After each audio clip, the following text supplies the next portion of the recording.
I forgot my introduction. LOL. I'm just kidding.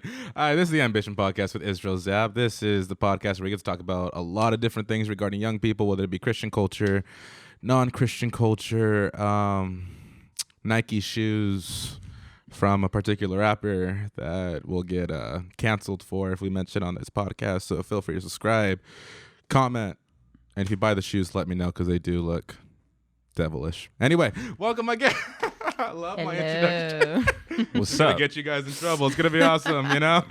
We're good. We got Mike and we got Brittany. Welcome, guys, to the podcast. Thank you guys for coming on. Yeah, thanks for having us. Dude, it's amazing. I've been wanting to get you guys on for like a while, but I've had different people in particular order. But I was like, dude, I really want to get you guys because you guys are awesome. You guys are fam, and I love you guys so much. So. Really, thanks, guys. Thanks we're excited to be here. for asking us. Dude, seriously. I wanted to get started really quick, just dive in to the meat of it. First off, you guys are both the worship leaders here at our church here at Centro Vida. You're more the music director, and you get to do all the fun techie stuff as well. Brittany, you do a lot of the worship leading and singing alongside with Mike and the team and everything. How do you guys work together so good? Because you guys' chemistry on stage and off stage is like really good. How do you guys like build that? We'll start with Mike first. Yeah, I'll piggyback off of Mike. Awesome. Well, in the very beginning, truth or straight facts, we didn't really like each other. We kind of put up with each other. Can we dive into that? Who bullied who first? Mike bullied me. Oh, we got the victim. Let's go, Mike. Kidding. What's your defense? Yeah. Well, it's pastor's daughter is usually an easy target. Oh yeah. Well, don't act like you're pastor kid just as much as I am. Okay. Yeah, but my dad's not the pastor of this church. Okay, but I feel like you already had your assumptions of how I was as a person just because of my whatever you call it, like the label of being a pastor's kid. But no, it wasn't. Anyways, this is my anyway, answer. sorry. This is Mike's time to shine. So let it out, Mike. Let it out. Well, like I said, we didn't really like each other in the very beginning, but there came a point where it was kind of time for me to step into the main role, and I wasn't really going to do it by myself because I don't speak Spanish. I'm trying to work really hard on learning it, but I wasn't going to do it overnight. So I sat with a couple people, but one of the main ones was Britt, and I was like, you know what? I don't want to do this by myself. I want you to co-lead with me and kind of handle all the the social interactions, and because I'm not really a people person, so you lead most of the songs, or especially for the very beginning, and kind of help envision what we should do from this point going forward. And she said yeah, and then from there. It still took a while to kind of get used to each other's chemistry. Right. But we started to figure each other out. But the main thing that kind of really bridged the gap was the fact that we were super honest people. Right. And we just like to have straight talk. We don't like to beat around the bush. And as soon as I've kind of figured that out about her, and she figured that out about me, things kind of flowed a lot better. We still had the arguments and the miscommunications when it came to signals and all that, but I didn't feel weird about confronting her about any issue, and vice versa. So in regards to leading a team, it was very easy to communicate, and that's kind of the first thing that you have to really nail down is the communication, because a lot of people communicate, but it's not they're just it's not honest, it's not sincere. So I'm all about effective communication. We're not just making noise. We're actually saying things that mean something. Powerful. And we do that with the rest of the team, not just with each other. And we do that with the platform as well. We don't want to sing songs that don't mean anything to us. we don't want to say any cliches over the mic that are just said because we want people to clap. We want to say things like, just with sincerity. It's, just something that comes from within, not something that has been like rehearsed. I love how you were talking about how you communicate and you guys were figuring each other out and the building stages, trying to build that chemistry, especially effective communication, how you brought it across, because I believe it's very important to speak the same language. And I'm not talking about just English and Spanish, but to actually know where both sides is actually coming from. That way, it's like, as you were saying, you're not making a lot of noise, because anybody can make noise when they're talking. It's like I can speak English, Brittany she'll speak Spanish, or both speaking two different languages, although making sounds. But if you're speaking the same language, things can happen that are super awesome, super amazing. Brittany, piggybacking off of what Mike said, speaking, not necessarily about the bullying, more like how you were the victim. I'm kidding. Yeah. Well, my perspective of how this all went about was, Mike asked me, and when he did ask me to co-lead with him, we like didn't have really like a close relationship. I just kind of worked with him semi like with songs whenever I would lead here and there. But when he asked me, I obviously, like you said, I said yes. But I think one of the main reasons why I said yes is I really liked his desire for excellence, to pursue excellence in everything and always just give your best, like don't give second best. And also we kind of realized that we had the same taste in music when it comes to like worship songs. And so I felt like the things I desired to accomplish in a worship team, I could do it alongside of him. So I obviously said yes. Obviously, just because I said yes, it wasn't like, okay, yeah, this is super easy and it all flows good. It has taken a lot of time for us to kind of nail down our chemistry. And like you said, being honest with each other, being upfront with one another, even when it's like the awkward, hard conversations. But I think we built a trust that whatever we say, we know that we're not saying it to hurt each other's feelings or to cut someone down, but we're saying it just to kind of help us grow and, critique, but in the healthy way of critiquing. So I think that's what's helped us a lot to grow in our chemistry together, is just we talk to each other, but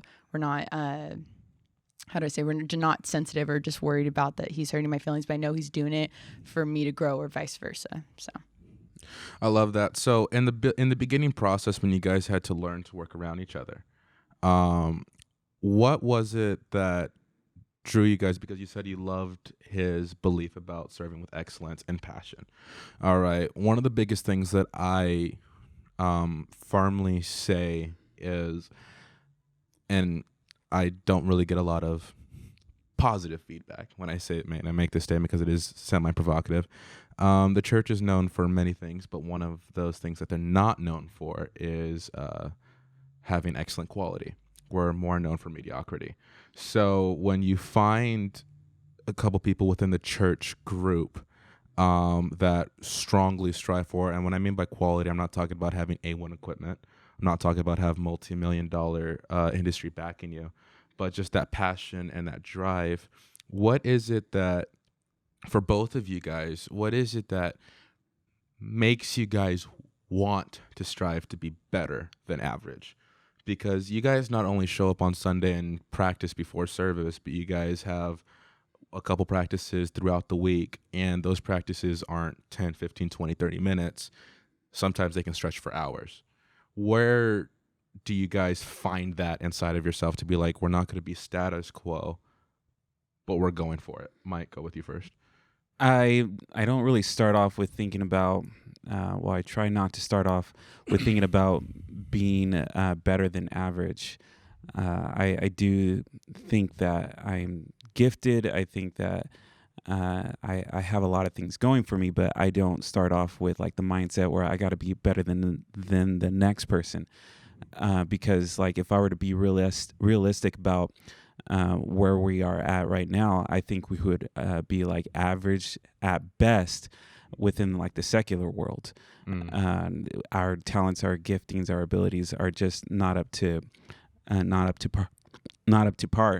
Even with the tech stuff, like we're not there yet. We just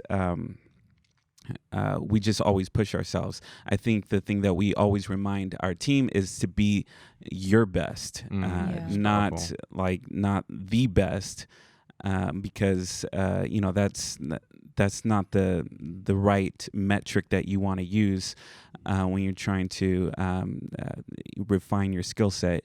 You need to just think about being your personal best.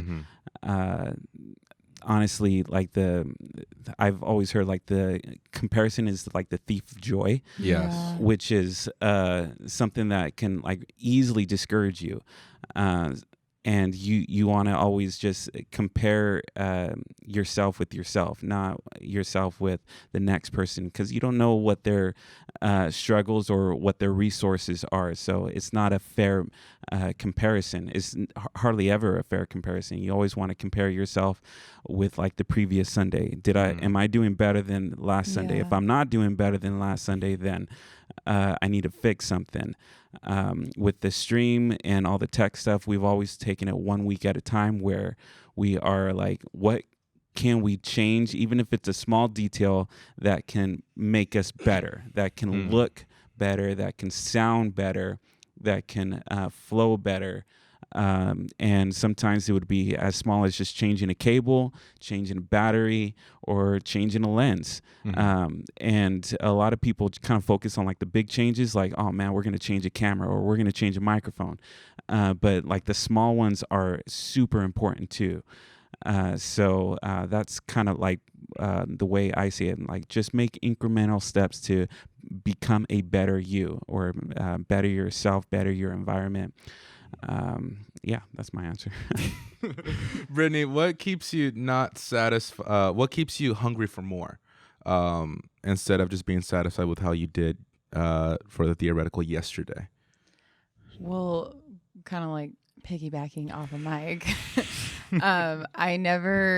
One thing we always talk about, especially amongst our team, and something I really just hold close to my heart, is I never want to become complacent. And so I always, like, just for my personal growth, I always want to strive to be better. I always want to better myself and see what areas do I lack in, or what areas could I do better in. So I always just kind of keep that in mind throughout like services. And I think, but believe me, I analyze like the worship sets and all that. And I always think like, what did I do that probably wasn't the best, or what's something I could do better next week? So that's what kind of keeps me just to move forward.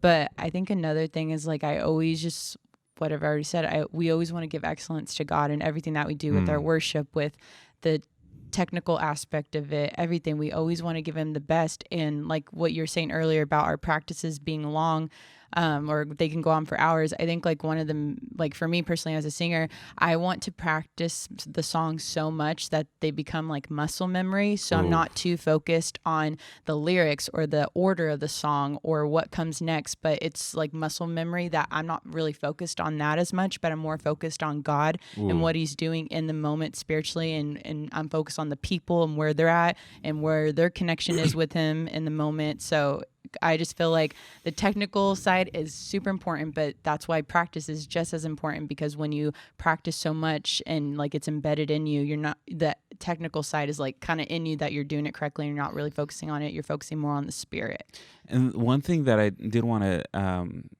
recap is like right now, excellence isn't coming from church, but it's not every church. I strongly believe that a lot of our music, a lot of our technology, this equipment, they were made because like the churches started to grow and the churches needed this. And so engineers from, all these places, even like Black Magic, A10, they started to see that there was a great need, and they engineered equipment that would facilitate that need. And that came from the church. It didn't come from like the secular world. With music, James Brown, Michael Jackson, Elvis Presley, all the greats, they got their vibe, their rhythm their soul from church. They didn't get it from like other secular artists. They just took that, even like, Ray Charles, it's in the document, or like, the biopic that they had, where he got a lot of his soul from Southern gospel. Right. And it's like the excellence has always come from the church. Even like, in ancient times, Michelangelo, all of our great artists came from church. They were doing it as like excellence to God. Beethoven, it was just something that they wanted to bring for everybody to see, like, this is what I'm giving to God. This is for the church. This is for his kingdom. So it's always been that mindset, and I think it's always come from the church. But not every church has those same standards, unfortunately, and then those things find their way into the secular world, and that's kind of where we're at. When your quality starts with you, but it continues elsewhere and it doesn't point back to you, I feel in a sense that we lost a lot of people who weren't able to make the best. We were not able to facilitate the best people like Beyonce or Katy Perry or Megan Fox, or people who you listed like Michael Jackson or even Prince, because we weren't ready to facilitate those people. But the biggest thing that I do love are the people who are rising up through our ranks now, and I think that's where we're starting to pour into new talent, whether it be through photography, whether it be through videography, whether it be through broadcasting, whether it be sound. We're getting a lot more intertwined, like you were mentioning how Black Magic is starting to produce more equipment for the sake of, hey, we have another demographic that needs our equipment. It's not just Kanye West with a floating stage, but it's NYC, or it's other different groups that are using our equipment, which is super awesome. And I love it because now we're rising to the occasion, more or less. The biggest thing that I wanted to draw to now is how have you guys found, because now you guys are reaching like a new, I don't want to say new popularity, but you guys are reaching a different level to where you guys are becoming more well-known throughout the Latin region. How do you guys deal with the positive feedback as well as the back criticism, if I may say it that way? Well, one thing I want to kind of touch back on is one of the things that you said, how the church lost all these different artists. And I don't see it that way. I think that those artists lost out on church. The Bible says that all things come from God, go through God, and go back to God. All things work together for the good of those that love Him and serve Him. So I think that ultimately God's going to facilitate the resources for His church. And there are going to be people that lose out on that opportunity. For example, if I were to, God forbid, just backslide, walk away from church, never come back, I'm losing out. Right. The church isn't losing out. God's not losing out. He's the one that created me. He can do it again. I mean, that's like, what my parents always said, I brought you into this world. I can take you out of this world. Every parent to their children ever. Yeah. and the truth is, that's not true. But with God, it is, though. The truth is that's not true. Truth is. How do you guys lead through criticism and through positive feedback, though? Like, how do you differentiate and be like, okay, no, this is my path, whether I'm loved or I'm not loved today? Like, how do you guys stay centered? Starting with Mike. We don't really take a whole lot of comments and criticism from people that we don't know. We value the comments and criticisms from people that we respect. And obviously there's a lot of people on YouTube, and everybody has a keyboard and they can type whatever they want, whatever thought that comes across their mind, whatever opinion that they have. And we've received all of them. But obviously if we don't know them, why is their opinion of any value to us? Mm. And the stuff that, like, whenever they like give a testimony and they're talking about themselves, obviously that's important, that matters to us. But when they're trying to tell us how to do something different, or something that we should do different, or something that they don't agree with, obviously, like, okay, that's great for you, that may work for you, but that opinion doesn't really apply to me because I don't know where you're coming from. It's kind of like if happens all the time where, like, if Britt were to receive a comment on a song, how she sang, from some hermana in the church, if she doesn't know that hermana, she's probably not going to take her critique to heart. Or like if she were to get like a vocal tip. Yeah. And Hispanics are really big into like giving unwarranted tips, just like out of nowhere. Like, hey, you know what you should do you should do this and this and this, and that's going to make you sound even better. And so like Hispanics are really known for that. I mean, I probably have that somewhere in me, but if I really wanted to give, like, say, Britt or you an opinion, and like, dude, I really think that Izzy's ministry can grow, but I think he needs to change this about himself. The first thing that I would do is get to know you. Right. Build a relationship with you, Right. gain your respect, earn your respect, and then I feel that you would then value my opinion, and then that's when I could, like, hey, I really love you, I really love where you're going, I think you should try this differently. And that's the proper way to give a criticism. And if it doesn't go that way, then for us, the way we've always done things, we don't really take those criticisms to heart.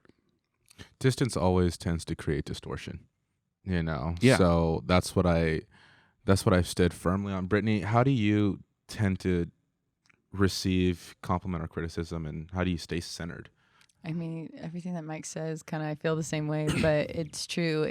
Being completely honest, it is easy to get caught up. Like, what I tell people is, like, don't go on YouTube and don't, like, look at the comments, and because especially if you're just, like, in a sensitive place, like, it's not going to help, especially if there's negative comments. And like what Mike said, like, there's no personal relationship with that person, so you don't know where that person is coming from with that comment. And on my end, they may not know why I, like, depending on what the comment is, like, if it was a vocal tip, like Mike said, they don't really know, maybe there's a reason why I sing this way or why I did a certain part this way, whatever the case may be.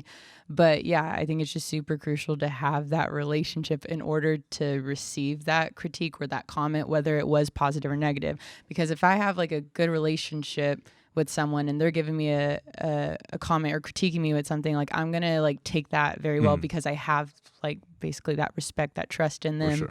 But if it's from a total stranger, yeah, it's going to be very hard for me to receive that. But yeah, you just can't get caught up in that. I encourage people, don't. How do you, like, deal with people when they ask you, why aren't you wearing shoes? Oh my gosh, this is the question of, I would say the question of the year, but it happened all last like year too. 2019. I know. It's or like, 2020. Yeah. Honestly, like, I get this question all the time and I get comments about it all the time. But when I first started it, it wasn't, people were getting too deep in it, thinking it's this whole spiritual aspect of it. And I'm like, Holy it's ground. not. Yeah, literally. But it wasn't. It was just like, shoes can sometimes be uncomfortable, and if it's affecting my worship, I'm gonna take them off so I can feel more liberated to, like, worship. But I feel like, honestly, now, since, like, just doing it so often, I haven't actually recently, but because I've been wearing, like, tennis shoes or whatever. But Did they bully you into wearing shoes again? probably no. I will take them off any day. It's just the fact that I've chosen now to wear flats or tennis shoes or sandals, not like heels or wedges. Sorry, I can't do that ever again. I mean, those years are gone. But I think now I do kind of hold it as a more spiritual aspect. Do you even own any high heels? I want to know. I have, like, probably one pair now, but I only wear it to, like, weddings or some very special Are they the same heels occasion. that you wore on your wedding? Probably, yeah. That's probably the only pair I have left. I probably should buy, like, another pair of wedges for, like, a special occasion. Just in case. Yeah, just in case. But like I was saying, I think now I do kind of hold it as more of, like, there's more spiritual side to it, because I'm thinking in my head, if I'm wearing anything anything that's affecting me from giving like my full expression of worship or my full ability to give God all of my worship, all my praise, like, then that's like a conviction I hold. Like, I think it's wrong to wear anything or, so that's going to make you feel uncomfortable or not give your full self to God in like a worship moment. So what was like for you, Brittany, and Mike, you can ask it, you can answer your version of it after. What was your I don't want to say breakup, but what was your moment that was like, I'm not going to lead worship the same way I've been. I'm going to lead worship the way you do now. Because for years you haven't led worship the same way every week. So what changed in you that was like, no, this is who I really am, and this is how I'm going to express my worship to the Lord? I wouldn't say it was like the next day I completely changed. I think it's all like a day by day, like I'm growing into the worship leader I am today. So it wasn't like the person I am like last year or how I worship. I am completely different now, but it wasn't like I woke up one day and I completely changed. But I think one like moment that was kind of like a big moment for me, or just realized like I love worship and I don't want to do it reserved or in this very like in a box way, I think was when we came back from NAYC and I was at my home church and I was gone for like 2 weeks, I think. Yeah. And I missed my home church and like their presence of worship and how crazy they get and how loud they like to sing and how much they love to dance. Like I missed that. So I like kind of went crazy that service, like probably like running up and down the platform or whatever. And that was probably one big moment where I was like, I don't want to like just do the routine thing. Like whatever I feel in my heart to do in my expression of worship or whatever melodies I feel to sing, like I want to do it unto him without any boundaries, as long as my heart's for him. And I think that's the most important thing that you can do. So that was probably one moment, but I'm still growing. I'm still learning. I know I'm not the same person like leading worship I was last year, but it's a day by day growing process. I love that, Mike. For you being a part of this church for the amount of time that you have, and then partnering with Brittany, and then she comes back from that experience, and she's gone. Heels are gone. It's just Barefoot Brittany over there. Like so everything. Man, we should get that nickname to stick. Never mind. How did you, I guess, follow along with that? Like, were you just flowing with her, or were you taken aback when she went off, or how did that go with you when that? No, happened? I welcomed it. I really think that I'm not her parent or anything like that. But whenever like you're trying to raise somebody to become their own person, you gotta allow them enough opportunities to kind of grow and discover themselves. Mm-hmm. And if like you're always like saying you shouldn't do that, you shouldn't do that, you shouldn't do that, then they're going to become either like very conflicted with themselves, because like this is who they want to be, but they're repeatedly told like this is who I can't be. So like they're going to be conflicted with themselves. Yeah. And then another option would be like they would become just like mirror images of me. Like, so I don't want, this is another thing that we always tell our team, but same thing applies to Britt. I don't want Britt to be like me. I don't want that. I just want to kind of like coach her in a way to that like she can be her own person. So if she's like struggling on a song, why are we struggling on that song? If she's having an issue with the pitch, why are we having that issue with the pitch? And then we kind of build off of that. And I knew that like her not wearing shoes for that period of time, that was another. I gotta ask you about that. Why did you continue wearing shoes? You guys are partners. No. Like, So are you gonna like take off the shoes one day? It wasn't my growing process. It wasn't his growing process. It wasn't his season, guys. Yeah, I've already went through my growing things, but I know she did receive a lot of criticism, even in our local environment. And I came to her defense and I was like, look, she's doing this. She's very young. She's hasn't been leading worship, leading a team, leading every week for a very long time. And so this is what she's doing now. That may not be what she's doing later on. She may turn into somebody else. But I remember when I was kind of growing up, I would do certain things. I would hate for people to like tell me not to do that. And like a year down the road, like I wouldn't be doing that same thing anymore just because like, all right, I figured out another way to do it, or I'm expressing myself differently. So I was given the opportunity to kind of discover myself. So that's the kind of thing that we want to show to our team.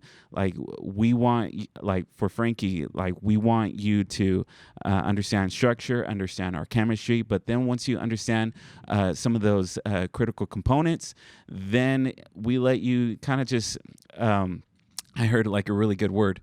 We want to empower him to, to figure who he is and who he is as a drummer. We like, and I was really thinking about like earlier today, and this whole week about like, why is like empowering such a different word? It's not a word that we really hear, or I ever hear in the churches that I grew up in. I always hear power, power. And, there's power in the name of Jesus. You have the power to cast out demons. You have the power to heal bodies. You have the power to do this, this, and this. But the thing that makes empowering different is that like you're literally, if I were to tell, like, I'm empowering you to lead worship, that's me giving accountability from me, authority from me, over to somebody else. Right. And that's me having to trust somebody else. Yeah. Like I'm empowering you to do a certain thing. And I can't really take that back. I have to, just let that be. And that's different than saying like you have the power to lead worship. No, like I'm giving you something that, belongs to me, and I'm going to give it to you because I trust you, and I believe that your heart is sincere, and you're going to do great things. Yeah, that's why I just I fell in love with the word empowering. Because it's it kind of answers your question where like she's not wearing shoes. What do you want me to say about that? But like I think that she can go back to that, and that's fine with me. But it's not about the shoes. For sure, yeah. It's about her figuring out how to lead worship.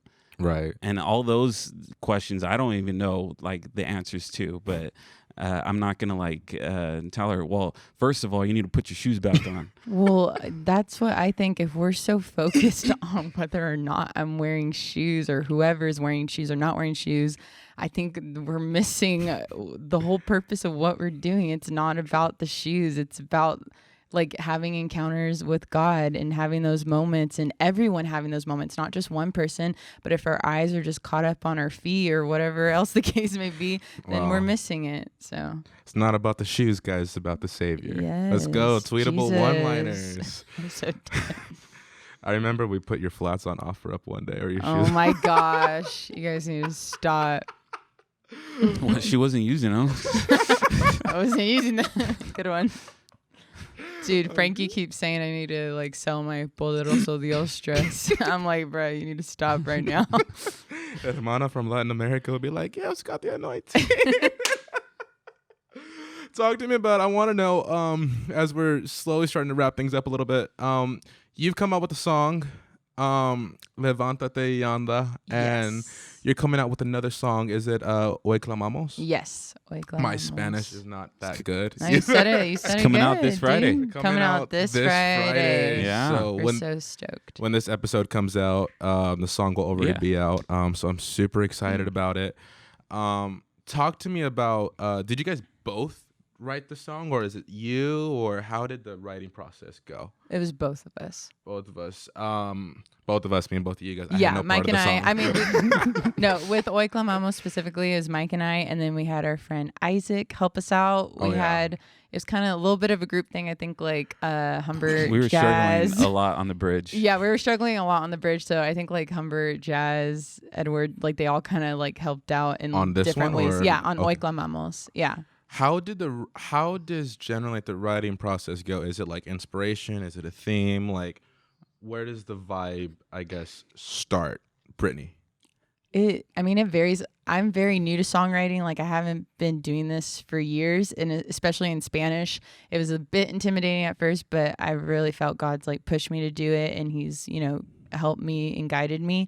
But some of like Oy Clamamos, specifically the chorus, it came out of a spontaneous moment that we had in a church service. During it was during quarantine, but we had a couple of our church members there, like a very couple of like the leaders. And I remember we were just like, it just came out of nowhere and we were just singing it. And I noticed how catchy it was, where everyone, like the few people that were there, they were all singing it too. And it was just like a very catchy phrase, and I wanted to dig deeper with that. So I took it to Mike and I was like, okay, I like this chorus. He told me he liked it too. And, obviously like the chorus is just saying like, today we cry out that you are holy. And then we just started talking, okay, like what does holiness mean to you? Like how do we understand what holy is? What's the definition of it and all of that? And then we just kind of started talking and writing and singing. So Mike, how is it, I guess, co-writing with Brittany, someone who's like newer to the writing stage, and she comes from a spontaneous moment, which I actually want to dive into, leading through crisis, worship leading through crisis after we cycle through this. But how was it writing with Brittany from that moment on? Well, we've written a few songs. I'm no expert at it. It's a very vulnerable process. yeah. Where like you don't know, like, because this phrase means a lot to you, or it doesn't, or you don't know if it means anything to you, and you have to kind of like allow somebody else to listen to that, to critique that. Yeah. And so there's a lot of trust that is needed in order for that to kind of take place. So with Levantate Anda, it kind of just fell into place. We took one part from another, like a spontaneous moment, and then I came up with like a bridge / chorus. Chorus, I didn't know what it was, or where we could put it, and then we were gonna end up just putting it into another song. And we're like kind of thinking of ways that we can put and then after a while it just all kind of fell together, and we're like, dude, I think this is a song. Wow. Yeah. And so I love that. Yeah, and then the Oy Clamamos, that one kind of fell together too, except for like the bridge. We were a little struggling. We were struggling with that one, but we're both really new to this process. I always kind of like remind myself of the time that we heard "Move Your Heart" before it was released. Ooh, like months and months before it was released, and when we had heard it, somebody had sent it to Humbert, and Humbert sent it to us, and we're like, this is a cool song, it needs some work. Love the face. It sells what you're saying. Yeah, this is kind of cool. And then we heard it sung in a service, because that was just a demo. Right. And we heard it sung in a service, and we're like, oh snap, Man. yeah, we lost it. And that's the hard part. It's like you have such a valuable line, but you don't really know that it's valuable until you have like the right filter over it. Like if I try to think, like, if I heard everybody singing this line in a service, would it sound good? And I don't have a good voice. I don't think I have a good voice. So I have to kind of imagine myself or imagine somebody else singing a line that I had just written. And like, would that sound good with their voice or with Britt's voice? So it's a very like long, tedious process that I hope will get streamlined, because you know, I don't want it to take like, you know, a year for us to write 3 songs. I want it to be like, you know, us to come out with like a full album. That would be awesome. I can't wait. Yeah, that'd be legit. But we haven't gotten to that skill set. Hopefully, God is. Are we at EP level yet? Not even EP level. Not even EP. Yeah, we're about like a couple. We have, I think, in total 3 to 4 songs. So this is like an Ambition exclusive, 3 to 4 songs, like ready. Little sneak like, peek. Yeah. Hashtag. Yeah, there's this other song that we've been like working on for a while. Oh my gosh, for a while. Yeah, and it's like good. We just it's gotta the one that I like finish the most. Really? Yeah. Really? I didn't even know that. I'm like, really? Yeah, I think it has like the most potential, but I mean, gonna make me like super duper cry? Am I gonna get slain in the spirit? I don't know. I mean, Levántate y Anda has like that emotional pull in the very beginning. Yeah. But yeah, this other song might have the same effect. I don't know. But again, we're not quick with this. It's not a quick process. It takes a long time and a lot of frustration. I feel like too, we're both like, and he was saying like songwriting is vulnerable, and it is, but I feel like it's even like more vulnerable for us because, like he said, we send it to someone for them to hear, and they're kind of hearing like the words that we write or the melodies that we come up with. It's kind of like coming from our hearts. So, you know, you're scared to see how someone's going to react. But on top of that, like for me, I'm scared and, you know, anxious, making sure my Spanish is correct or what I'm even saying in Spanish like is translated or makes sense to like a Spanish speaker. So that's always my biggest fear. But I'll never forget like when we sent Levántate y Anda, like the demo of it, to Yvette, and I always have her like check my Spanish, make sure it makes sense, grammar and all that. And I Yvette Ramirez, the singer of Celebra Victorioso. Stop. You can't follow her. She doesn't have an Instagram. I was going to say go follow her, but yeah, she doesn't have an Instagram yet. Can we get that YouTube video higher in the ranking? It's like, what is it, top 6, top 7? I don't know. it's up there. But we sent it to her, and literally she only fixed one word. And it was like it was like in the verse. I think she put like lo instead of, I forgot, like yo or something like that. But yeah, I was really proud of us because like that was all they corrected with the Spanish grammar. Levántate y Anda is translated as a rise and walk, right? More yeah, or less, right? yeah. So mind you, I can't really understand all of Spanish, but I understood the chorus. Or is it the chorus or the bridge where he's like, Levántate? The bridge. Yeah, the bridge. Sorry. I don't even know music. No, it's all good. You got it. I loved that part, and I like started crying. I showed it to a couple of my friends from different groups in Placer County, and they were like, bro, so awesome. What is it saying? And I said, I don't know, but it's a rise and walk, so get ready. You know, where did that song come from? I think I might kind of mention a little bit the chorus itself. I know this is facts.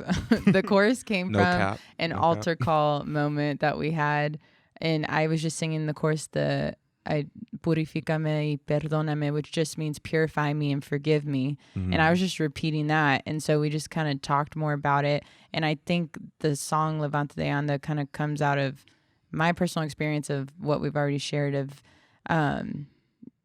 as I'm not fluent in Spanish, sometimes it's very easy to not feel like you're capable of doing like what God's like given you to do. And sometimes self-doubt can get in your head, and you can think like, oh my gosh, like there's so many more people that are way more qualified than me to write in Spanish and sing in Spanish and talk in Spanish and lead in Spanish and all of that. But I'm a vessel, and I want to be a vessel for God, and I want him to use me in any way that he can, even if I feel like I'm not capable, like here I am, use me. And so Levántate y Anda is just kind of talking about being a vessel and wanting to be used by him. And then at the end, the beginning part is kind of like our perspective to him, talking to him, how we want to be a vessel, purify so we can be used by you. And the bridge is kind of the turning page, is switching from our perspective to his perspective, where he's telling us like, my child, like my son, my daughter, like get up and walk, like your sins have already been forgiven. Like don't think about your shame. Don't think about like how you're not capable or qualified. But the famous phrase Mike always says, Say it, please, because Do I'm it, never Mike, do forget. it. You're 'Cause on. she mixes it up. I do mix it up. Wait, God doesn't call the qualified, but he qualifies the called. Yeah. I always mix it up. Keys come. But I got it. Yeah. I love that. I remember I was listening to a sermon, and this speaker he was saying if God called you to do something, it's because he put it in you. So when he calls you and he says do this, he's not expecting anything from you that he didn't give you. So I love how you're becoming more open to just putting yourself out there more, especially through these vulnerable spots of writing. Super awesome. One thing that I wanted to hit on really was during COVID. We're coming out of it, thankfully. I sat inside a restaurant in my home city of Elk Grove for the first time. Wow. It was amazing. Cool. It What was restaurant? It was Chando's Tacos. So Okay. shout out. I'll have to go there. Yeah. Jose, I'm not going to lie. The tacos were actually A1 this time. So I was surprised. He doesn't have a mic on him, guys. So sorry. He said, He "Sheesh." said, Shish kebab. Sheesh kebabs. We're going to get everybody saying that. But I wanted to talk about really quickly leading through crisis, worship leading through crisis. COVID, it hit a lot of us in different ways. We were managing it through different ways. Quarantine life, not being able to really be around all of our peers and family as much as we wanted to. Everyone was hitting it differently. And when the first week or so, when different establishments were on lockdown, and then it finally got to the church, as you had mentioned before, there weren't a lot of people during some of those sessions, those gatherings of worship. It was really just the band, the minister who's going to do transition, and the speaker for most part of it. Talk to me, how was it worship leading our extended family online? Mike, you start off with it. Well,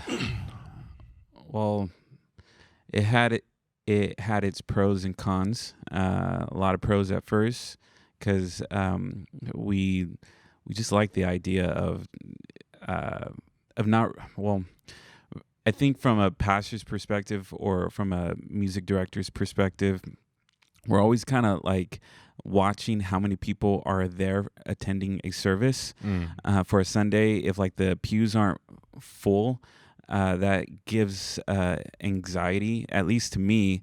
I'm like, okay, like where's everybody at? Why aren't people here? There's only like a handful of people here.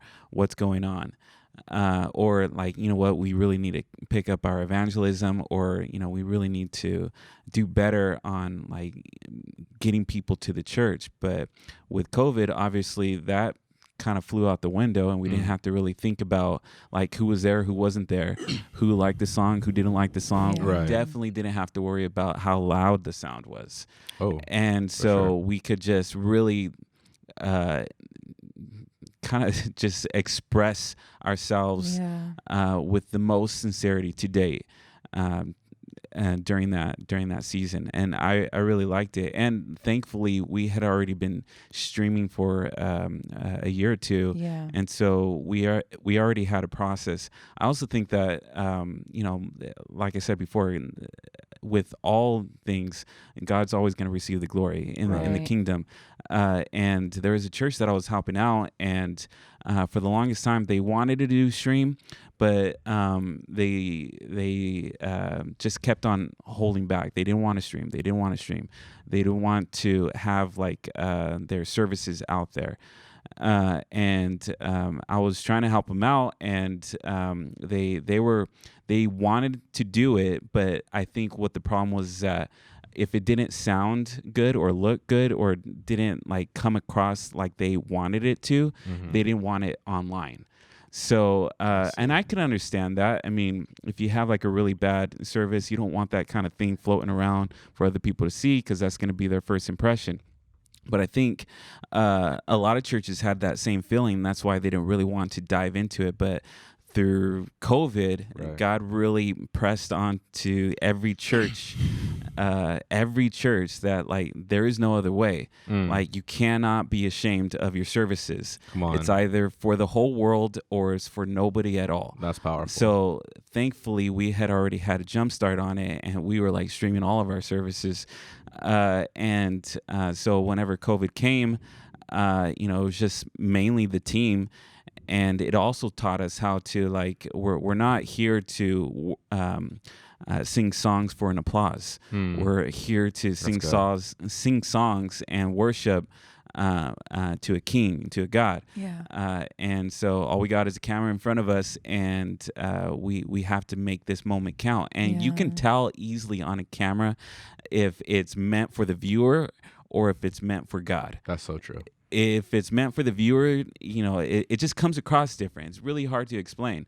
But when it's honestly just like, hey, it's between this singer and to God, and you're there to watch it on a camera at home, it's like it just came off very sincere. And I think that's one of the reasons why the blessing just like took off, because it was an appropriate song for the time. It spoke to the church. Yeah. And Britt sang it in a way where it was like, that was her prayer for that time that everybody needed to hear. That. And it was something, it was really a prayer to God. It wasn't just a prayer to, the people that were watching. And I'm sure they received a blessing from it as well. But it's really important to always kind of keep our eyes focused on who the song is for. Yeah. It is not for attendance. It's not for numbers. It's not for the people. And it's not necessarily just to make them feel good either. It really is. We are there to sing a song to God, and our job as worship leaders is to encourage every person that walks through those doors the best we can to worship with us as we sing this song to God. Yeah. Brittany, how was it for you leading through crisis? I'm like reflecting on all those moments during COVID, but it was different. And I know a lot of people, we're like, I'm like me too. We're all accustomed to singing in front of like a congregation or an audience, but it is dangerous if we rely on that audience in order to give like our best worship. And I think something that helped our team a lot was we were already having our Friday night rehearsals. Right. And in those rehearsals, we practiced the songs, but usually a majority of our practices would lead to us having worship moments. And we're on the platform because we're, getting a sound in check, whatever, all that. But we would just kind of get lost in those moments. And I felt like those practices really prepared us for COVID or the whole quarantine, the lockdown, because there was no one in the sanctuary during our practices. It was just us as a team. So whenever we had services without any of the church people there, it didn't feel different. It's just like, guys, it's just how we practice on Fridays. Like we don't need the people here to worship God and flow in his presence. So we just kind of did that. So I feel like God kind of prepared us both for the stream, as Mike explained, how we had that in advance. Thank God. But also I felt like God prepared us to be able to worship him without an audience being present. So it was different, but I think we had some really beautiful moments because you didn't feel the pressure of like, is the congregation clapping? Are they not clapping? Are they in it? Are they not in it? Are they just like watching us? Are they worshiping along with us? Like, you weren't really worried about that. You're just focusing on God and like feeling him and giving him praises, and whatever's put on our hearts, we're just giving it to him. And the blessing too, like I'll never forget those moments because I remember there's just like so much fear like amongst our church family because the virus was very new. No one knew what was like capable of happening. Like if people got it, they were going to die or their family members were going to die. Right. And then that's when they came out with the blessing and we sung it right when we heard it. Mike sent me the Spanish version and we did it that Sunday. And I didn't even like, I had to practice that song probably about 10 times during that rehearsal because I wasn't comfortable with it. It was very new, obviously. Shout out to our boy Edgar Aguilar for the translation. Thanks, legit. Edgar.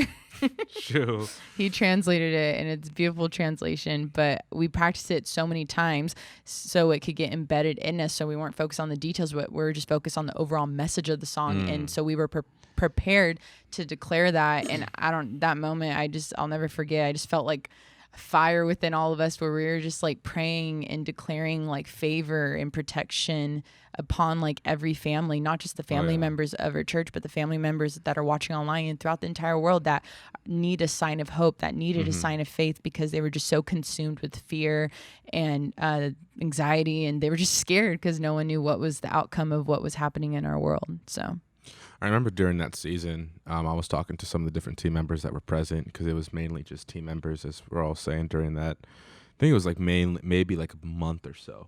It was just the team, and then people started trickling in. But I remember we were talking about it, and I had said, it feels so intimate when it's just this here. It feels so intimate.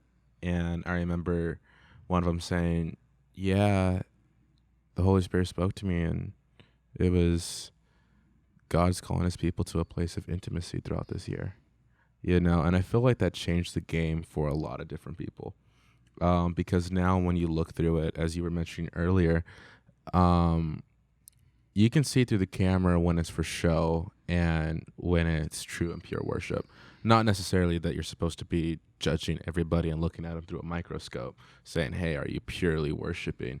But I feel like from that moment on, I feel like it shifted, like the atmosphere shifted. Either it was just with our team and different people with our church family, because I think it was after you sang the blessing, a lot more people started trickling in through the doors of our church, and people started saying, hey, whether there's a disease or no disease, we're going to come through and we're going to worship together. And that's also our Mexican culture, just to, trickle in. Just trickle in and break the rules. That's how we do it. That's how we trickle do in. it.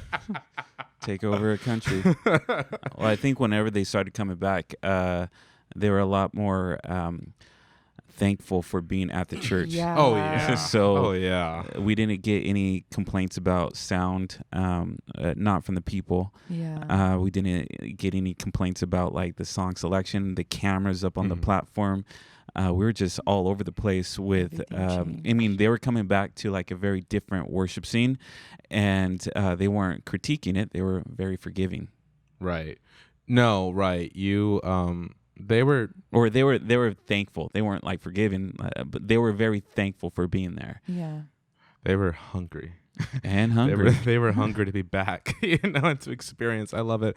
Last thing is what I traditionally do on our podcast is I give our guests time to just, I guess, more directly speak to the people listening throughout, to either encourage them on their journey. You guys are both worship leaders, you guys are songwriters, and you guys are just doing this thing one day at a time. And I'm grateful to see you guys do it. I'm grateful to be a part of it in my small part that I get to be a part of it. You guys are awesome.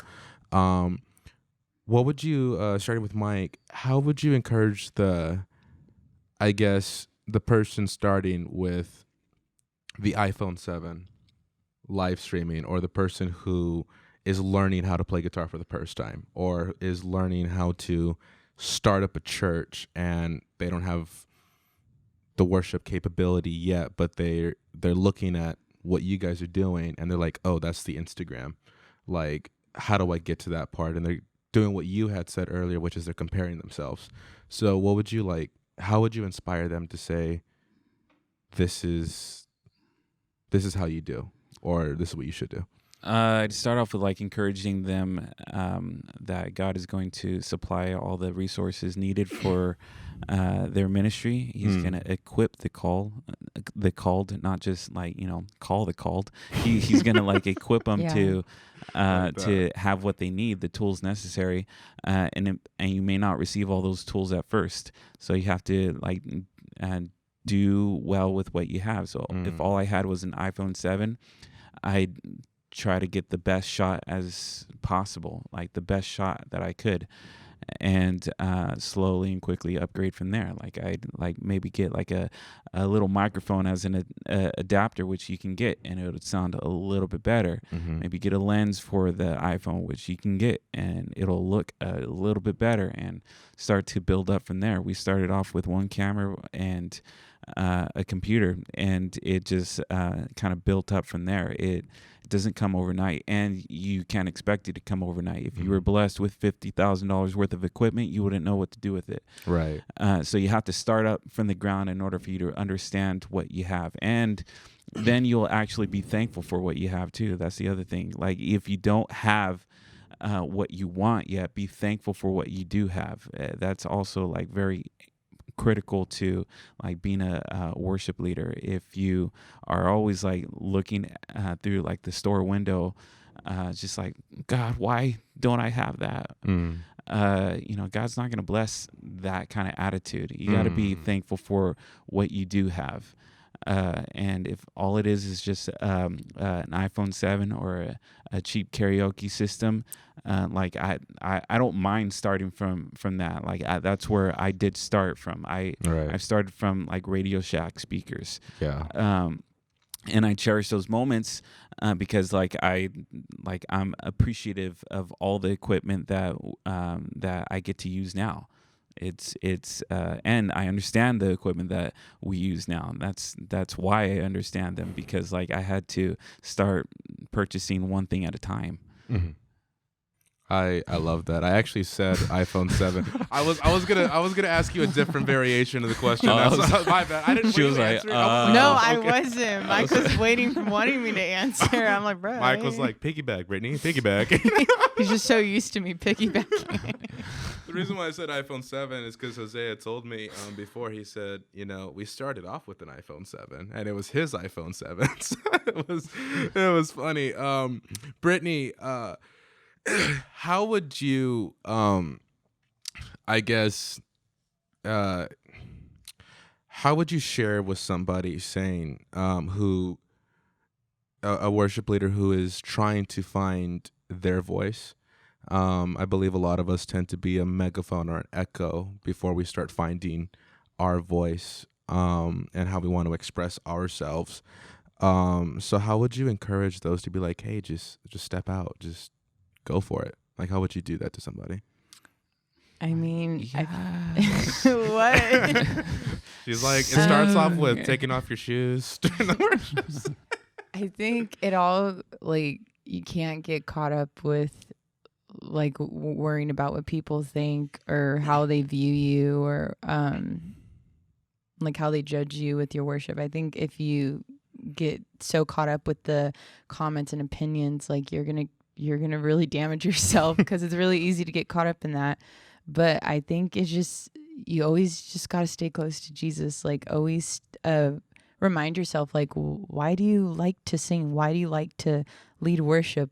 Like, where did that passion come from? Mm-hmm. And usually it comes from like a moment like where you're just like really vulnerable or in a really dark place, and you had like an encounter with Jesus. That's and powerful. He just like, you felt it so strongly that you felt just like this relief or peace or hope or faith in those moments. Sometimes, especially if you love to sing, like those melodies just come out, and because you're so grateful of like the peace that he's given you, you just want to give him all the love and adoration and all that. And I think if you keep that as like your center, like you won't get caught up with the opinions of others, but you just have such a strong relationship with him, or a strong passion for worshiping him, that you'll just kind of step out and like do it. And it's not going to be, I'm not saying it's easy, like, oh, I have Jesus, it's easy. It's going to be scary sometimes, but you just got to do it. Like, I don't know the better way to say it. Like, you're like, just do it, Nike. Do it. Because I've done a lot of stuff that I was really nervous to do, and I've had a lot of failures, I could say, where I like said something, like, especially in Spanish, I like said something random, like spontaneous, and it made no sense. And that could easily like make me, I don't want to do this anymore. Like, I can't do this. I messed up, or I can't even make sense when I lead worship. Why am I doing this? But you just can't get caught up in that. You just got to like, okay, I messed up. It's okay. What can I do to be better? Or just, maybe prep a little in the beginning, or give yourself a little grace. Like, you're going to mess up, but through those mess ups, don't give up. If you feel like you're passionate and you're called to do this and you love this with all of your heart, like, nothing will stop you from doing it. So I don't even know if that answered the question, but Mike, did you want to piggyback off of that? Mike, this is your one opportunity to piggyback. You got to answer the call. I like that one. You got to answer the call. Nice and simple. That was great. We're gonna put that on the description. You got to answer the call. I like that. Guys, thank you so much for joining and being a Thanks part. for having us. Yeah, thank you. Of this podcast episode. It was awesome. It was enlightening, and can't wait for Clamamos coming out. Yes. Yeah, we're doing a music video this Friday. Saturday too that we're pretty excited about. Yeah. Oh my like, gosh. just- Yes. yeah. Did we get details? Like minor details? Yeah, some cool artists are gonna be involved. There's gonna be a couple other things that we do that day too. Is gonna be like I don't have to worry about any of the video equipment or anything like that. That's all getting taken care of. Is Brittany wearing so- shoes in this music video? Who knows? You have to see the video to find out. Yeah, it's not coming out on Saturday. It's gonna not come coming out on Saturday, Oh, heard but that. We'll it will post come out soon. Yeah. something, but yeah, I mean, we're just thankful for every opportunity Yeah. that comes our way. We're like in the grateful status or Grateful period. Yeah, the grateful period of our lives, which is like, man, this is cool. But we hope to always stay in that period. Yeah, I know. I don't want to make Yeah. it sound like it's temporary. Like, oh my gosh, not him again. Sure. I guess. Yeah. I guess I'll sing with like Whatever. Chris not Brown even. again. Stop. No, I will always Heard be grateful. that. No, I will always be grateful for every You opportunity. sang with Chris Brown? No. No. He sang in I the was just future. kidding. Oh, I was like, no, this is I was future. like, wait, future. really? Mike's just prophesying like future stuff. He's like in the name. Yeah. You know? Yeah. But yeah, this Friday, April 2nd, Clamamos comes out on all major platforms. So don't forget. Oh, and even multi-tracks too. Yeah, So you're going to get multi-tracks. your multi-tracks with Clamamos. This is So if you want to play it at your church and you want some backing tracks, you can check that out. Multi-tracks or sequencias.com. This is the Ambition Podcast. I can't be professional. That one's out of nowhere. Can we get a close up on how Brittany's dying right now? Really? Cannot, is he? You're probably the only person that can do that with the straightest face. Jose, do I do the outro now or later? This is the Ambition Podcast with Israel Zapp. These are my guests. We got Mike Hernandez. We have Brittany Arroyo. We have Humbert in the back in shorts and flip-flops and a Nike sweatshirt. And Jose being the freaking mastermind behind all of this. Feel free to like, subscribe, comment. And if you are questioning whether or not Brittany is wearing shoes, she's wearing Vans. But you can't see it because we don't have a white shot. But Not high heels. not high heels. Nah. No. Her shoes are still on offer up today. Just kidding. Please leave a like, comment, subscribe, share, and I'll see you guys later. Peace out. Outro music. Outro. Insert here. I'm so hungry. Dudes, that was legit. Thanks, guys.